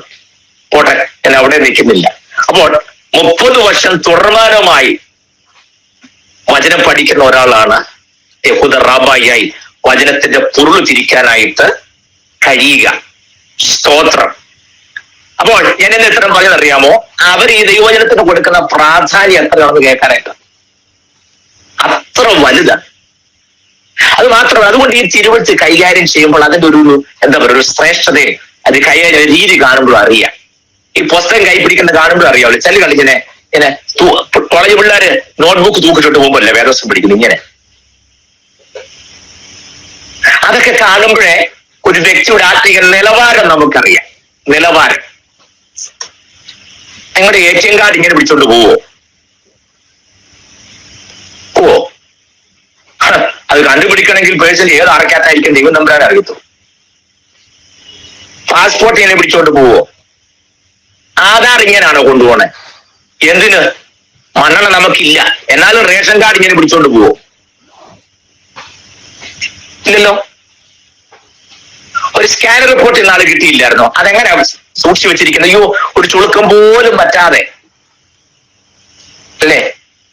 ഉള്ളതൊരു കവറിനകത്ത് എന്നിട്ടും നമ്മളൊരു പ്ലാസ്റ്റിക് കൂറും ഇട്ടാ പൊതിഞ്ഞ അതും പിടിച്ചോണ്ട് പോണേ. വേദോസം പിടിക്കുന്നത് അതെ ഇങ്ങനെ ഇങ്ങനെ. സ്തോത്രം. Don't do that. മനസ്സിലായോ? ദൈവവചനത്തിന്റെ ഇമ്പോർട്ടൻസ്, ഇത് കൈകാര്യം വിധങ്ങളൊക്കെ നമ്മൾ അറിയുമ്പോഴാ വചനത്തുള്ള ബഹുമാനവും ആദരവും ഇത് കൈകാര്യ രീതികളൊക്കെ നമ്മൾ മനസ്സിലാക്കുന്നത്. സ്തോത്രം. ഇതിനൊരു ഓർഡർ ഉണ്ട്. നിങ്ങൾ ലൂക്കോസ് സുവിശേഷം 10-ാമത്തെ 26-ാമത്തെ വാക്യം വായിച്ചുകൊണ്ട് നമ്മുടെ ക്ലാസ് തുടങ്ങുക. സമയം ഒന്നും ആയിട്ടില്ല, 8:45 ആയതേ ഉള്ളൂ. നമ്മുടെ ക്ലാസ് വിഷയത്തിലേക്ക് വന്ന് കയറുന്നേ. ലൂക്കോസ് 10-ാമത്തെ 26-ാമത് വാക്യം ഒന്ന് വായിച്ചേ. അവൻ അവനോട്, ന്യായപ്രമാണത്തിൽ എന്ത് എഴുതിയിരിക്കുന്നു, നീ എങ്ങനെ വായിക്കുന്നെന്ന് ചോദിച്ചതിന് അവൻ, ദൈവമായ കർത്താവിനെ. ന്യായപ്രമാണത്തിൽ എന്തു പറഞ്ഞിരിക്കുന്നു? അടുത്ത ചോദ്യം, നീ എങ്ങനെ വായിക്കും? വായന ഒരു പ്രധാന വിഷയം. എന്തെഴുതിയുള്ള അവിടെ കിടക്കട്ടെ, നീ അത് എങ്ങനെ വായിച്ചേ? ചിലര് വേദോസം വായിക്കുന്ന കണ്ടുണ്ട്. വായിക്കുന്ന അവർക്കും മനസ്സിലാവുകയല്ല, കേൾക്കുന്നവർക്കും മനസ്സിലാവുകയില്ല. വായിച്ചോ ചോദിച്ചോ വായിച്ചു. നമ്മുടെ ചിന്ത ഇത് മുഴുവൻ വായിച്ചില്ലെങ്കിൽ പരിശുദ്ധാത്മാവ് നമ്മുടെ പിണങ്ങുമെന്ന്. അല്ല, ഒറ്റ വാക്യം വായിച്ചാൽ മതി, ഒറ്റ വാക്യം മതി. അത് സമാധാനത്തോടെ അക്ഷരത്തെറ്റു കൂടാതെ സ്ഫുടമായി വായിക്കാൻ ശ്രദ്ധിക്കണം. മനസ്സിലായോ? ഇത് ദൈവവചനമാണ്. അവ തെറ്റിച്ച് വായിക്കാൻ പാടില്ല.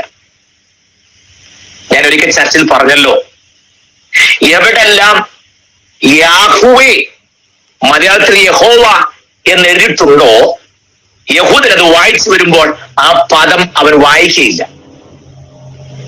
യഹോവ എന്നുള്ള പദം യഹൂദൻ ഒരിക്കലും വായിക്കില്ല. അവൻ ഇത്രയും പേടിയുള്ളൊരു പദം വേറെ ഇല്ല. ആ പദം ഉച്ചരിക്കുമ്പോൾ അക്ഷരപ്പിശകുണ്ടായാൽ അത് ദൈവത്തെ നിന്ദിക്കുന്നതാണ്. അതുകൊണ്ട് യാഹുവേ എന്ന് എഴുതിയിരിക്കുന്നിടത്ത് അവൻ മനഃപൂർവ്വം അദനായ് എന്നെ വായിക്കും. മനസ്സിലായോ? സ്തോത്രം. യാഹുവേ എന്ന പദം ഉച്ചരിക്കാതെ മനഃപൂർവ്വം വായിച്ചു വരുമ്പോൾ അവനവിടെ യഹോവേ സിയോനിൽ സ്തുതിക്ക് യോഗ്യം എന്ന 65 സംഘം നമ്മൾ കാണുന്നു. അവൻ യഹോവ എന്ന് വായിക്കല്ല, അദനായ് സിയോനിൽ സ്തുതി നിനക്കെന്നല്ല അങ്ങേക്ക് യോഗ്യം. സ്തോത്രം. നീ എന്നുള്ള പദമൊന്നും യഹൂദൻ ഉപയോഗിക്കുകയല്ല, അറിയാമോ? നമ്മുടെ മലയാള ഭാഷയിൽ പറഞ്ഞ ചെറിയൊരു അപാകതകളാണ്. പക്ഷെ അത് കത്തോലിക്ക ബൈബിളും POC ബൈബിളും ഒക്കെ വായിച്ചു നോക്കണം. എന്ത് രസമാണെന്നറിയോ? അവിടുന്ന് അങ്ങയോട് അവിടുത്തോട് നല്ല റെസ്പെക്ട്ഫുൾ വേർഡ്സ് ആണ്, ശൈലിയാണ് POC ബൈബിളിലൊക്കെ ഉപയോഗിച്ചിരിക്കുന്നത്. POC ബൈബിൾ വായിച്ചുകൊണ്ട് ആരും നരകത്തിൽ പോകുന്നില്ല കേട്ടോ. സ്തോത്രം. ഇടയ്ക്കൊക്കെ വായിക്കുന്ന നല്ലതാ. നമ്മളിത് വായിച്ച് ശീലിച്ചത് കൊണ്ട് ചിലപ്പോൾ അതിൽ നമുക്കൊരു അസ്വസ്ഥ പോലെ തോന്നുമെങ്കിലും വളരെ റെസ്പെക്റ്റ് ആയിട്ട് ആ പദങ്ങളൊക്കെ ഉപയോഗിച്ചിരിക്കുന്നത്. നമ്മളും അങ്ങനെ പ്രിന്റർ അങ്ങനെ കിടന്നോട്ടെ, വായിക്കുമ്പോൾ നമ്മൾ ശ്രദ്ധിക്കുന്നത് നല്ലതാ. അത്ര ഞാൻ പറഞ്ഞുള്ളൂ. സ്തോത്രം. അപ്പം ആ യാഹ്വേ എന്ന പദത്തിന് പകരം അദനായ് എന്ന തിരുത്തിയെ അവർ വായിക്കാം. കാരണം അങ്ങനെ ഒരു തെറ്റു വരാൻ പാടില്ല. അപ്പൊ ഇത് വായിക്കും നമ്മളോ? ഇനി നമ്മള് വായിക്കുമ്പോൾ തെറ്റു വരുത്താതിരിക്കാൻ ശ്രമിക്കുന്നു എന്നതിനേക്കാൾ ഉപരി നമ്മൾ വായിക്കുമ്പോൾ എത്ര ശരിയുണ്ടെന്ന് അങ്ങ് നോക്കിയാൽ മതി. തെറ്റെണ്ണാൻ പോയി കഴിഞ്ഞാൽ നമ്മൾ കുഴയും. നമ്മൾ വായിച്ച് ശരിയാക്കിയത് എത്രയുണ്ടെന്ന് നോക്കണം. നിങ്ങൾ അതുകൊണ്ട് ദൈവവചനം വായിക്കുകയും ഒക്കെ ചെയ്യുമ്പോൾ ഒരധ്യായം മുഴുവൻ വായിക്കണം എന്ന് യാതൊരു നിർബന്ധവും ഇല്ല. കുറഞ്ഞൊരു 4-5 അധ്യായമെങ്കിലും വായിക്കണം ഒരു ദിവസം. അതിനൊരു കുഴപ്പമില്ല. ഇനി ഒരു വാക്യമേ വായിച്ചുള്ളെങ്കിൽ നോ പ്രോബ്ലം. അക്ഷരത്തെറ്റ് കൂടാതെ അക്ഷരപ്പിശ കൂടാതെ വളരെ ശ്രദ്ധയോടെ ഓരോ അക്ഷരവും ശ്രദ്ധിച്ച് ഉച്ചരിക്കാൻ നിങ്ങൾ ശ്രമിക്കണം. അത് നമ്മുടെ നാവിന്റെ കെട്ടഴിയാനും നല്ലതാണ്. അത് പോരാട്ടവും ബന്ധനമൊന്നും അല്ല. നാവിനോട് പോരാടി ബന്ധിച്ച് ഈ നാളുകളായി ഇങ്ങനെ കൊണ്ട് തിരുവെടുത്ത് വായിക്കാത്തെന്ന് പറഞ്ഞ് ആരും തലയെ കൈവച്ചൊരു ദൂരം പറയണ്ട. ശ്രദ്ധിച്ച് മനസമാധാനത്തോടെ വായിച്ചാൽ മാത്രം മതി. അതിന്റെ യാതൊരു പോരാട്ടവും ഇല്ല. സ്തോത്രം. ഞാൻ ഇടയ്ക്കല്ല ഇങ്ങനെ പറ്റിയ ചുണ്ണാമ്പ് തേക്കും പോലെ ഇങ്ങനെ ചെയ്യാതെ കൊണ്ടിരുന്നാൽ പകുതി ബന്ധനം അഴിയും. കൈ കെട്ടി അന്ന് ഒരെല്ലാം തുപ്പി വെച്ചേക്കല്ലേ. ഇനി കഴിവതിനകത്തൊന്നും വരയ്ക്കാതെയും കുടിക്കാതെ ഇരിക്കുന്നതാണ് നല്ലത്. എന്റെ ഒരൊറ്റ വേദോസിനകത്ത് ഒരൊറ്റ വര പോലും ഇല്ല. സ്തോത്രം. എന്നെ കരുതി ഒരാൾ വരച്ചെങ്കിൽ നിങ്ങളെ നരകത്തിൽ പോകത്തുമില്ല. പക്ഷെ അത് വൃത്തിയായിട്ടൊക്കെ വരയ്ക്കണം. മനസ്സിലാവുന്നുണ്ടോ? സങ്കീർത്തന നടുക്കൊണ്ട് ഗുളികയുടെ പേരൊന്നും കുറിച്ചിടരുത്. സ്തോത്രം. അതൊക്കെ ഒന്ന് ശ്രദ്ധിച്ചാൽ മതി. വൃത്തിയായിട്ടൊക്കെ വരച്ചതൊക്കെ ഒന്ന് സൂക്ഷിക്കാതെ നമ്മൾ ശ്രദ്ധിക്കണം. എന്നിട്ട് ഇതിനകത്ത് നീ ആവശ്യമില്ലാത്ത പേപ്പർ എല്ലായിടത്തങ്ങ് മാറ്റണം. എന്തെല്ലാം പേപ്പർ വേദോസിനകത്തിരിക്കുന്നത് അറിയാമോ? ചേരപ്പാമ്പ് തവളെ വിഴുങ്ങിയതുപോലെ ചില ബൈബിളൊക്കെ കണ്ടു കഴിഞ്ഞാൽ ഒരു വീട്ടിലെ ഒട്ടുമിക്ക സാധനം ഇതിനകത്തുണ്ട്. ഗ്യാസ് ബുക്ക് ചെയ്യുന്ന പാസ്ബുക്ക്, അതിന്റെ ബുക്ക്, അതിന്റെ റെസിപ്റ്റ്, കറണ്ട് ബില്ല് അടച്ചതിന്റെ, പിന്നെ പ്രഷറിന്റെ ഗുളികയുടെ, അതാകുമ്പം പെട്ടെന്ന് വേണ്ടതല്ലേ. ഇതെല്ലാം കൂടെ വെച്ച് ഇനി വീർത്തിരിക്കൊന്നും ചെയ്യരുത്. അല്ല, കുഴപ്പമില്ല. നിങ്ങളുടെ പാസ്പോർട്ടിനകത്ത് ഇതൊക്കെ വെക്കാറുണ്ടോ? ഉണ്ടോ? ഇല്ല. നിങ്ങൾ ഇവിടുത്തുകാര് അല്ലെന്നാണോ നോട്ടത്തിന്റെ അർത്ഥം? ഇല്ല, താങ്ക് യു. ഇല്ല. ഞാനിത് പൂവിട്ട് പൂജിക്കാനൊന്നുമല്ല പറഞ്ഞ. നിങ്ങളുടെ ചിന്തയാണ് ഷാജി പാസ് ഇത് പറഞ്ഞ് വേറെ കാട്ടോട്ട് കൊണ്ടുപോകണം. അല്ലല്ല, അതൊന്നുമല്ല ഞാൻ പറഞ്ഞേ. അങ്ങനൊന്നും വേണ്ട. പക്ഷേ നമ്മളിതിന് കൊടുക്കേണ്ട പ്രയോറിറ്റി, അതിന്റെ ഇമ്പോർട്ടൻസും അറിയണം എന്ന് ഞാൻ ഉദ്ദേശിച്ചു. ഓക്കെ, ഞാൻ മടങ്ങി വരുന്നു. ഇവിടെ ചോദ്യത്തിന് മറുപടിയായി കർത്താവ് ചോദിക്കുക, നിങ്ങൾ എങ്ങനെ വായിക്കുന്നു? അപ്പൊ വേദപുസ്തകത്തിന്റെ വായന ഒരു വലിയ പ്രാധാന്യമുള്ള സംഗതിയാണ്. സ്തോത്രം. ഞാൻ വായിക്കേണ്ട ഓർഡർ പറയുന്നതിന് മുൻപ് വായനയുടെ ഇമ്പോർട്ടൻസ് മനസ്സിലാക്കാൻ നിങ്ങൾ ഒരു വേദപുസ്തകത്തിന്റെ ഒരു ഭാഗത്തേക്ക് കൊണ്ടുവരാം. നിങ്ങൾ നെഹമ്യാവിന്റെ പുസ്തകം 8-ാം അധ്യായം ഒന്നെടുക്കാമോ? എല്ലാവരും എടുക്കണേ. നെഹമ്യാവിന്റെ പുസ്തകം 8-ാം അധ്യായം 1 മുതൽ 13 വരെയുള്ള വാക്കുകൾ നമുക്ക് വായിക്കണം. ഓരോ നാട്ടിൽ നിന്ന് വായിക്കാം. എല്ലാവരും വേദപുസ്തകം എടുത്തേ.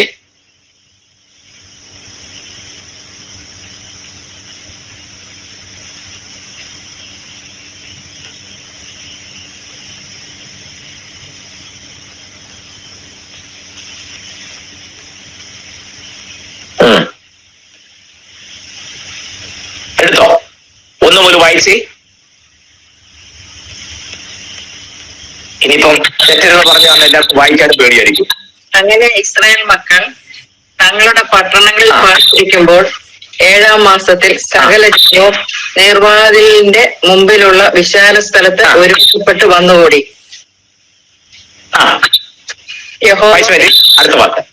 യഹോവ ഇസ്രായേലിന് കൽപ്പിച്ചു കൊടുത്ത മോശയുടെ ന്യായപ്രമാണ പുസ്തകം കൊണ്ടുവരുവാൻ എസ്രാ ശാസ്ത്രിയോട് പറഞ്ഞു. 7-ാം മാസം ജനമെല്ലാം കൂടി വന്നപ്പോൾ യഹോവ മോശ മുഖാന്തരം കൊടുത്ത ന്യായപ്രമാണ പുസ്തകം കൊണ്ടുവരുവാൻ എസ്രാ ശാസ്ത്രിയോട് പറഞ്ഞു. എന്നിട്ട് അത് കൊണ്ടുവന്നു. അടുത്തത് വായിച്ചു മതി. 7-ാം മാസം 1-ാം തീയതി. കേൾക്കുന്നില്ലല്ലോ. 7-ാം മാസം 1-ാം മ്യൂട്ട് ചെയ്തോ? ഇല്ല. വായിച്ചു. അമ്മാനെ വായിക്കുന്ന 7-ാം രണ്ടുപേരും വായിക്കുന്നില്ലേ? ഇല്ല, ഉണ്ട്. ഞാൻ വായിക്കാം. 7-ാം മാസം 1-ാം തീയതി. വായിച്ചു. കേൾക്കുന്നുണ്ടോ? അവരെ കേൾക്കുന്നുണ്ട്. 7-ാം മാസം 1-ാം തീയതി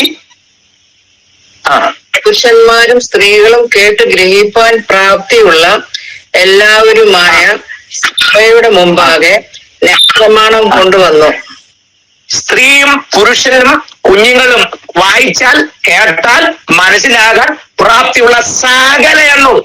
അടുത്തത് വായിച്ചു. നീർവാതിലിനെതിരെയുള്ള വിശാല സ്ഥലത്ത് വെച്ച് രാവിലെ തുടങ്ങി ഉച്ചവരെ പുരുഷന്മാരും സ്ത്രീകളും ഗ്രഹിപ്പാൻ പ്രാപ്തിയുള്ള എല്ലാവരും കേൾക്കെ ന്യായപ്രമാണ പുസ്തകം വായിച്ചു. ഒരു മിനിറ്റ്,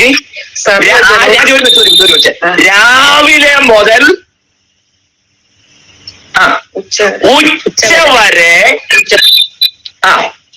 വായിച്ച് കേട്ടാൽ മനസ്സിലാകുന്ന മുഴുവൻ കക്ഷികളും, സ്ത്രീകളും പുരുഷന്മാരും കുഞ്ഞുങ്ങളും, തിരിച്ചറിവുള്ള മുഴുവൻ ആൾക്കാരും എഴുന്നേറ്റ് നിൽക്കുക. ന്യായപ്രമാണ പുസ്തകം എസ്രാ ശാസ്ത്രി കൊണ്ടുവന്ന് പീഠത്തിലേക്ക് കയറി നിന്ന് ന്യായപ്രമാണ പുസ്തകം വായിക്കുമ്പോൾ ജനമെല്ലാം എഴുന്നേറ്റ് നിന്നു. എത്ര മിനിറ്റ് വായിച്ചെന്ന്? രാവിലെ മുതൽ ഉച്ചവരെ ന്യായപ്രമാണ പുസ്തകം വായിച്ചു. അടുത്തത് സർവ്വജനവും ശ്രദ്ധിച്ചു കേട്ടു. എങ്ങനെ കേട്ടെന്ന്? സർവ്വജനവും. അല്ല, അപ്പൊ നമ്മളിരിക്കുമ്പോലോ വല്ല വിധേനം 10 മണിയായിരുന്നു എഴുന്നേറ്റ് പോയേക്കാൻ നോക്കി കൂട്ടുമായിട്ടുണ്ട് കേട്ടെന്നല്ല. സ്തോത്രം. ചർച്ചിലാണ് നിങ്ങൾ എഴുന്നേറ്റു, ഇത് വീട്ടിലാകുമ്പോൾ എങ്ങും പോവുകയല്ല. അതുകൊണ്ടാണ് ഞാൻ ഇങ്ങനെ പറഞ്ഞു. സകല ജനവും ശ്രദ്ധിച്ച് കേട്ടു. വചനത്തുള്ള ആറ്റിറ്റ്യൂഡ് കണ്ടോ? രാവിലെ മുതൽ ഉച്ചവരെ മർമ്മം പറയല്ല, ന്യായപ്രമാണ പുസ്തകം ഉറക്കെ വായിച്ചു കേൾപ്പിക്കുക. ജനം ശ്രദ്ധയോടെ കേട്ടു. അടുത്തത് ഈ ആവശ്യത്തിന് ഉണ്ടാക്കിയിരുന്ന ഒരു പ്രസംഗ പീഠത്തിൽ എസ്രാ ശാസ്ത്രി കയറുന്നു. അവന്റെ അരികെ വലതുഭാഗത്ത് മത്തിയാവ്, അനക്കാവ്, ഊരിയാവ്, ഇൽക്കയാവ്, മയസയാവ് എന്നിവരും ഇടതുഭാഗത്ത് ഇടതുഭാഗത്ത് യദായാവ്, മിശായേൽ, മൽക്കിയാവ്. അഞ്ചാമത്തെ വാക്യം വായിച്ചു. അഞ്ചാമത്തെ വാക്യം. എസ്രാ സകല ജനവും കാണുകെ പുസ്തകം വിടർത്തും. അവൻ സകല ജനത്തിനും മീതെ ആയിരുന്നു. അത് വിടർത്തപ്പോൾ എല്ലാം എഴുന്നേറ്റ് നിന്നു. പ്രസംഗപീഠത്തിലേക്ക് ന്യായപ്രമാണ പുസ്തകവുമായി എസ്രാ ശാസ്ത്രി കയറി നിന്നു. എന്നിട്ട് വിശുദ്ധ തിരുവെഴുത്തു തുറന്നപ്പോൾ ജനമെല്ലാം എഴുന്നേറ്റു നിന്നു. സ്തോത്രം. മനസ്സിലായോ? അന്നേരം നമ്മൾ പുസ്തകത്തിന് മീതെ കാല് കവിച്ചു പോണേ. അടുത്ത വെള്ളിയാഴ്ച നിങ്ങൾ ആരെയും ക്ലാസ്സിന് കാണുമോ? ഉള്ള സത്യം പറയണം. സ്തോത്രം. സംഗതി നോക്ക്, മാറ്റം വന്നേ പറ്റൂ, മാറ്റിയേ പറ്റൂ. ഞാൻ ഏതായാലും പത്തനംതിട്ട വീടും കൂടുതലെല്ലാം വിട്ട് പാലക്കാട് വന്നു കയറി. ഗുണത്തിനാണെന്ന് ഓർത്താ നിങ്ങൾ എന്നെ സഭയെ കയറ്റിയത്. നാശമായിട്ട് മാറുമെന്ന് എനിക്കറിയാം. സ്തോത്രം. ഞാൻ ഏതായാലും ചുറ്റിയ പാമ്പ് കടിച്ചേ മാറുന്നുള്ള തീരുമാനത്തിലാണ് ഞാൻ. വല്ലതും മനസ്സിലാകുന്നുണ്ടോ പ്രിയരേ? നിങ്ങൾ വഞ്ചിക്കപ്പെട്ടു പോകരുത്. അനുഗ്രഹത്തിന് പകരം ശാപം നിങ്ങളുടെ മേൽ വരരുത്. അതിനാ ഞാൻ ഈ കാര്യം പറഞ്ഞ. കണ്ടോ, എസ്രാ ശാസ്ത്രി പീഠത്തിലേക്ക് കയറി നിന്ന് ന്യായപ്രമാണ പുസ്തകം വിടർത്തുന്നത് കണ്ടപ്പോൾ ഇരുന്ന ജനമെല്ലാം എഴുന്നേറ്റു നിന്നു. വചനത്തുള്ള ബഹുമാനം, ആ റെസ്പോൺസും ആലോചിച്ച് നോക്കി. പ്രതിബദ്ധതയും കണ്ടോ? സമയമില്ല, അടുത്തത് 9 മണിയാവുന്നു. വേഗം വായിച്ചേ, ഈ ഒറ്റ മണിക്കൂറും കൂടെ ഉള്ളൂ. എസ്രാ മഹാദൈവമായ യഹോവയെ സ്തുതിച്ചു. ജനമൊക്കെയും കൈ ആമീൻ ആമീൻ എന്ന് പ്രതിവചനം വണങ്ങി സാഷ്ടാംഗം വീണ് യഹോവയെ നമസ്കരിച്ചു. എന്റെ ദൈവമേ, നിങ്ങൾ രംഗമൊന്ന് മനസ്സിൽ കണ്ട്. ഞാൻ ഇതൊക്കെ ഇങ്ങനെ വിശ്വസിച്ച് നോക്കാറുണ്ട്. എസ്രാ ശാസ്ത്രി ഇവിടത്തെ കയറി നിൽക്കുന്നു, ജനമെല്ലാം കൂടി നിൽക്കുന്നു, ന്യായപ്രമാണ പുസ്തകം തുറക്കുന്നു, ജനമെല്ലാം എഴുന്നേറ്റ് നിന്ന് അത് വായിച്ച് കേൾക്കുന്നു. അടുത്ത വാക്ക് കണ്ടോ? എസ്രാ മഹാദൈവമായ പദം ചുമ്മാ വായിച്ചു വിടരുതേ. വായിക്കുമ്പോൾ ശ്രദ്ധിക്കണം. എസ്രാ മഹാദൈവമായ യഹോവയെ സ്തുതിച്ചു. എന്നിട്ടോ ഉടനെ ജനമൊക്കെയും കൈ ഉയർത്തി. എന്നിട്ട് ആമേൻ ആമേൻ എന്ന പ്രതിവചനം പറഞ്ഞ് വണങ്ങിനു മാത്രമല്ല സാഷ്ടാംഗം വീണ് യഹോവയെ നമസ്കരിച്ചു. അവിടെ രോഗശാന്തി നടന്നില്ല, വിടുതൽ നടന്നില്ല, കടഭാരം മാറിയില്ല, ഇപ്പോഴുള്ള വീട് പൊളിച്ച് ഇരുനില വീട് പണിയൊന്ന് പറഞ്ഞില്ല, മാരുതിക്കാർ മാറ്റിയിട്ട് ഈ ദിവസങ്ങളിൽ കിയായുടെ പുതിയ വണ്ടി വരുന്നത് ഞാൻ കാണുന്നു എന്ന് എസ്രാ ശാസ്ത്രി പറഞ്ഞില്ല.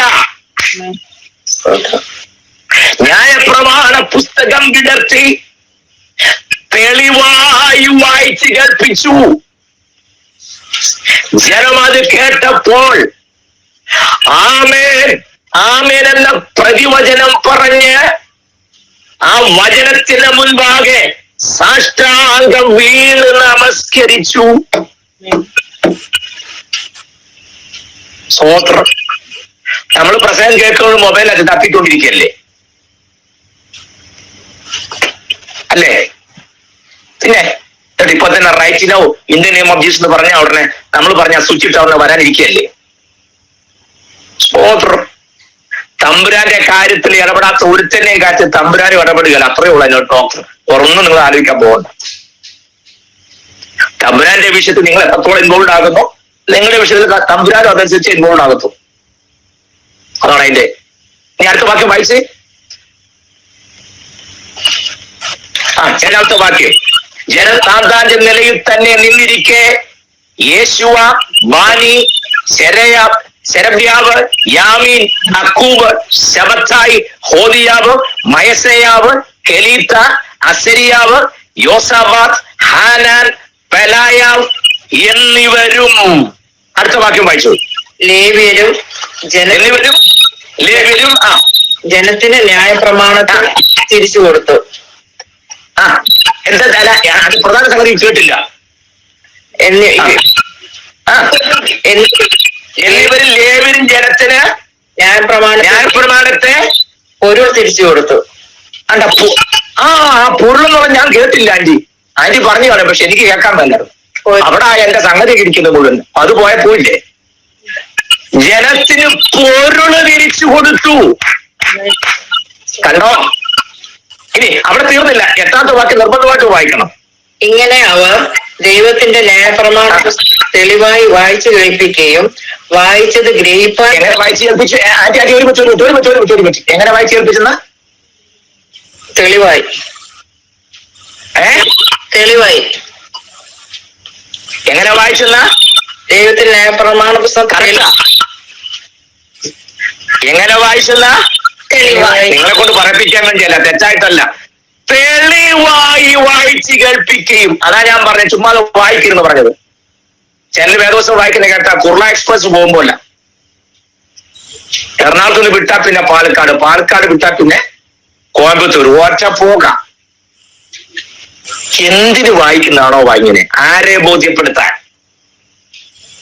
ഞാൻ വീണ്ടും പറയുന്നു, 2 വാക്യം വായിച്ചാൽ മതി.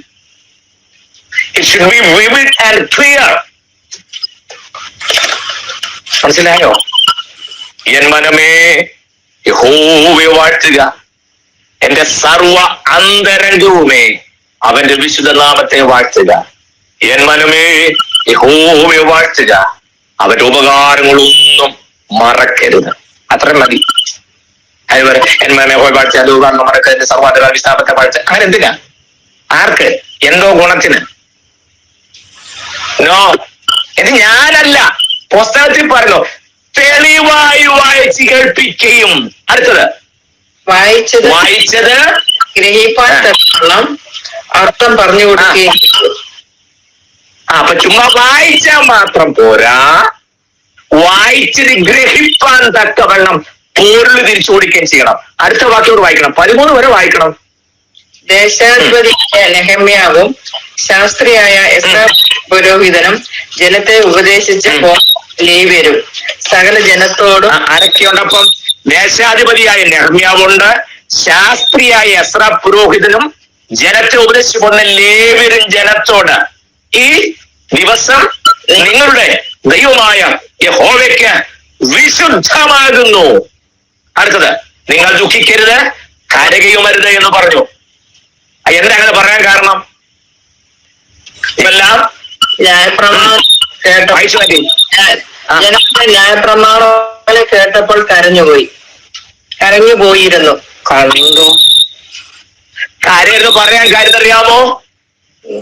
പ്രസംഗപിടത്തിലേക്ക് കയറി നിന്ന ന്യായപ്രമാണ പുസ്തകം വിടർത്തി തെളിവായി വായിച്ചു കേട്ടപ്പോൾ ജനമെല്ലാം ഉറക്കെ കരഞ്ഞുപോയിരുന്നു. കണ്ടോ? നിങ്ങൾ എപ്പോഴെങ്കിലും വേദപുസ്തകം വായിച്ച് കരഞ്ഞതായിട്ട് പറയാമോ?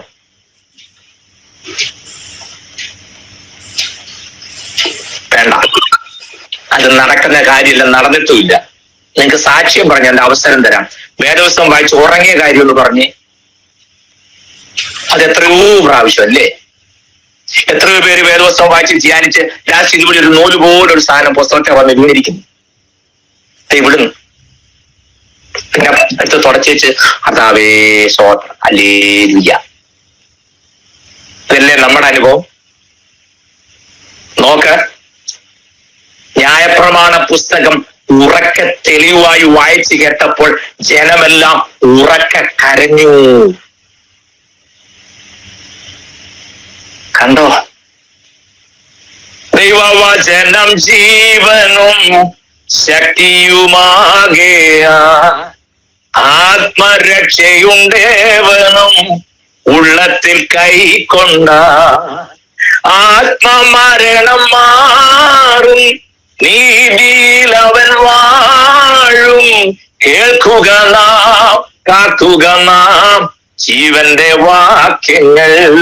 ഓ കേൾക്കുക നാം, കാക്കുക നാം ജീവന്റെ വാക്യങ്ങൾ. വചനം വായിക്കുമ്പോഴേ വിചാരിക്കണം നമ്മുടെ അനുഭവം. സമയം ഇനി അരമണിക്കൂർ കൂടി ഉള്ളൂ. നിങ്ങൾ വേഗം വായിച്ചു തീർത്തേ 10ാമത്തെ വാക്യം.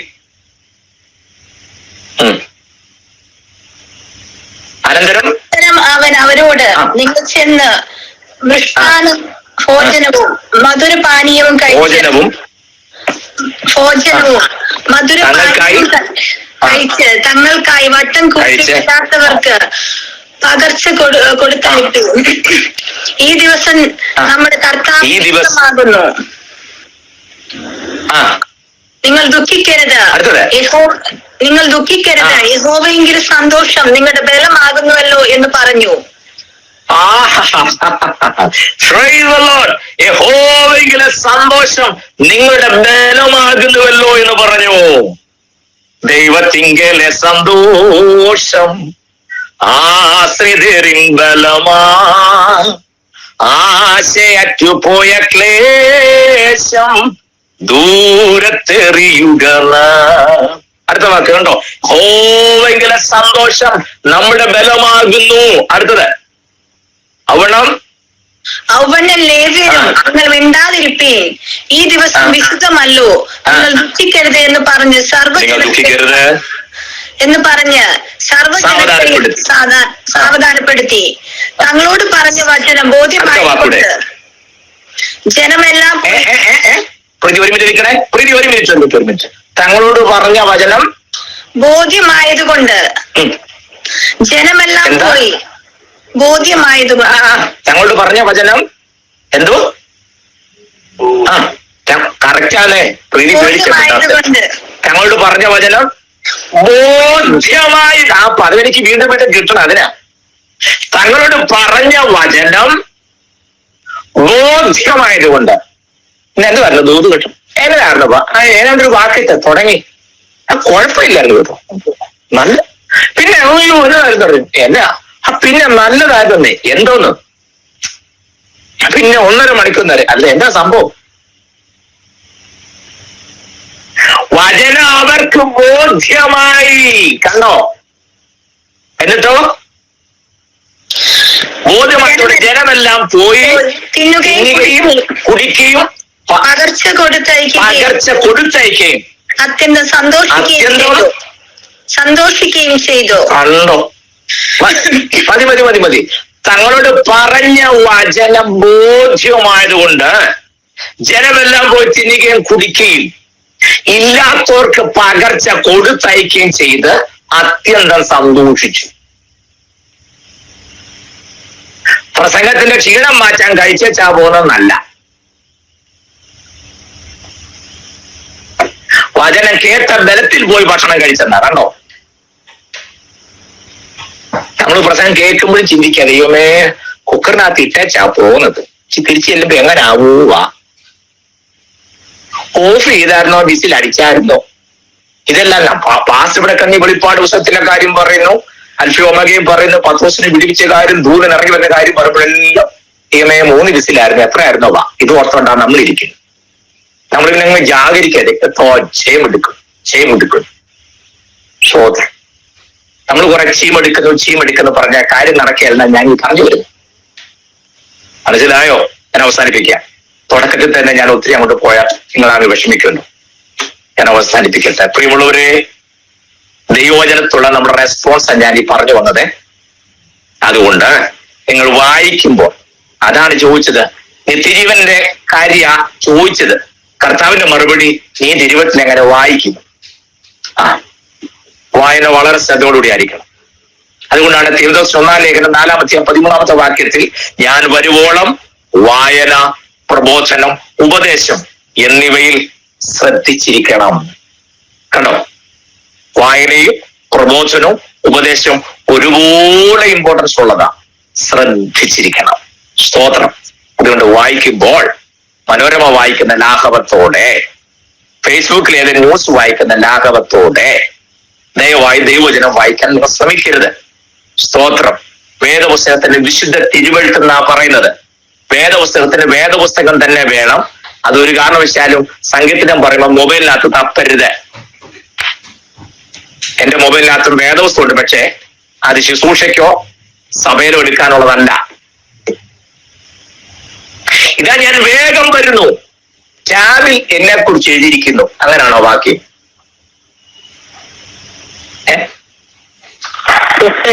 വാക്യം ഇതാ ഞാൻ വേഗം വരുന്നു, ടാബിൽ എന്നെ കുറിച്ച് എഴുതിയിരിക്കുന്നു. അങ്ങനെയാണോ?